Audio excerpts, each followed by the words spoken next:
আসসালামু আলাইকুম ইয়া রাহমাতুল্লাহি ওয়া বারাকাতুহু।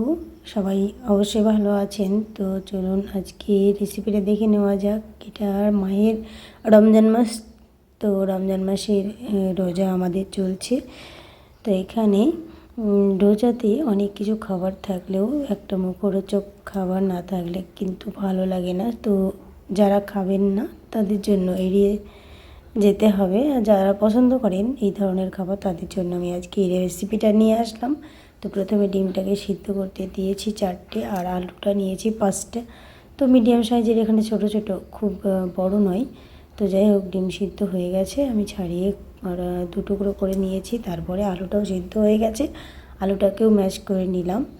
তো নেওয়ার পরে এবার আমি এখানে স্বাদ মতো জিরে গুঁড়ো, তারপরে সেখানে শুকনো লঙ্কাই আমি খুব পেস্ট করা না, মিডিয়াম পেস্ট করা সেই রকম। তো তার সঙ্গে কাঁচা লঙ্কা কুচোনো, লবণ, পেঁয়াজ এগুলোকে দিয়ে একসঙ্গে ভালোভাবে মিশিয়ে নিয়ে রেখে দিলাম। তারপরে আমি এখানে বেসন নিয়েছি।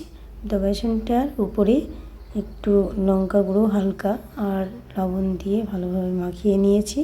ওটা রেখে দিয়ে আলুটাকে কিছুটা নিয়ে তো একটু চ্যাপ্টা করে নিয়েছি। নেওয়ার পরে আমি ডিমটাকে এইভাবে দিয়ে ঢেকে নেব।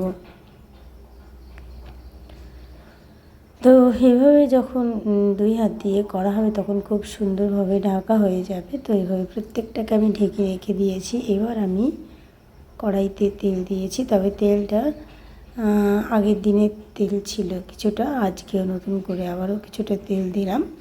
দেওয়ার পরে তেলটা ভালোভাবে গরম হয়ে উঠবে, তখন এটা ব্যাটারটার সঙ্গে ভালোভাবে মিশিয়ে নিয়ে বা ডুবিয়ে নিয়ে তেলের মধ্যে আস্তে করে ছেড়ে দিতে হবে। তবে তেলটা যখন খুব গরম হয়ে উঠবে তখন কিন্তু মিডিয়াম ফ্লেমে দিতে হবে। তো দিয়ে এইভাবে হালকাভাবে ভেজে নিতে হবে। তো এটা খেতে কিন্তু খুব সুন্দর লাগে আর খুব সুন্দর লেগেওছে আমাদের।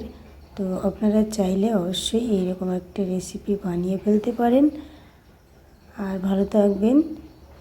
আর এইরকম রেসিপি বানানো খুব সহজেই ঘরে বানিয়ে ফেলে খেয়ে নিতে পারেন।